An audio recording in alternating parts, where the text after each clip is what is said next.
10 Ramadan. Antara nama lain bagi bulan Ramadan adalah bulan keampunan.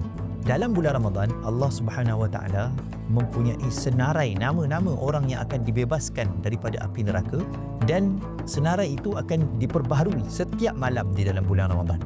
Jadi kita akan berdoa semoga kita ni termasuk dalam kalangan orang yang dibebaskan daripada api neraka. Dalam bahasa Arab, orang yang dikeluarkan daripada api neraka, dia ada dua perkataan. Yang pertama, perkataannya ialah naja. Naja ni maksudnya selamat, terselamat. Yang kedua adalah perkataan jiwar ataupun jar, yang bererti kita dilindungi. Setengah-setengah orang dia baca di dalam doa yang kita selalu baca selepas solat maghrib. Selalunya ramai orang baca selepas solat maghrib, Allahumma ajirna minan nar.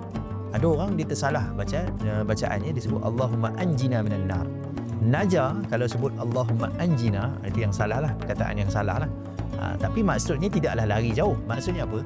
Menyelamatkan seseorang apabila seorang itu sudah terjerumus, sudah terjatuh.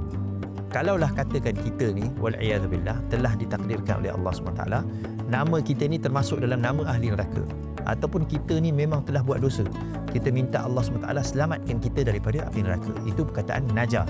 Kita keluar daripada sesuatu yang kita terjerumus, telah terjerumus ke dalamnya. Tapi kalau kita guna perkataan ajirna, Allahumma ajirna minan nar, itu maksudnya melindungi. Semoga kita tak masuk neraka langsung. Semoga kita dilindungi daripada masuk neraka, ataupun dilindungi daripada perbuatan-perbuatan yang boleh menyebabkan kita masuk ke dalam api neraka. Di dalam bulan Ramadan, Allah SWT membuka pintu taubat. Jadi sesiapa yang pernah melakukan dosa, ataupun terlintas nak melakukan dosa, ataupun terbiasa menjadi habit, menjadi satu tabiat untuk melakukan dosa, maksiat di dalam bulan-bulan yang biasa, di dalam bulan Ramadan Allah SWT membuka pintu rahmatnya dengan begitu luas sekali, membuka pintu taubatnya dengan begitu luas sekali, supaya kita diterima taubatnya. Sebab itulah dalam hadis Nabi SAW, Nabi pernah mengaminkan doa Jibril AS ketika Nabi sedang naik ke mimbar.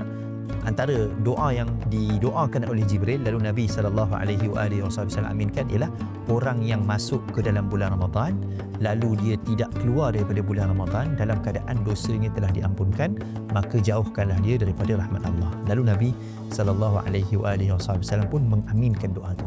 Menunjukkan kata apa? Peluang banyak di dalam bulan Ramadan untuk kita diampunkan dosa, peluang banyak di dalam bulan Ramadan untuk kita diselamatkan daripada api neraka. Kalau kita tidak berjaya mendapat kesemua peluang yang diberikan dalam bulan Ramadan, menunjukkan kita ni memanglah orang-orang yang kecewa. Janganlah jadi orang yang kecewa. Puasa masih ada banyak lagi bakinya, bulan Ramadan masih ada banyak bakinya. Jangan kita sia-siakan masa ini. Mintalah keampunan daripada Allah Subhanahu Wa Taala. Berazamlah untuk meninggalkan dosa-dosa dan maksiat kita ni, walaupun telah berakhirnya bulan Ramadan kelak, insya-Allah.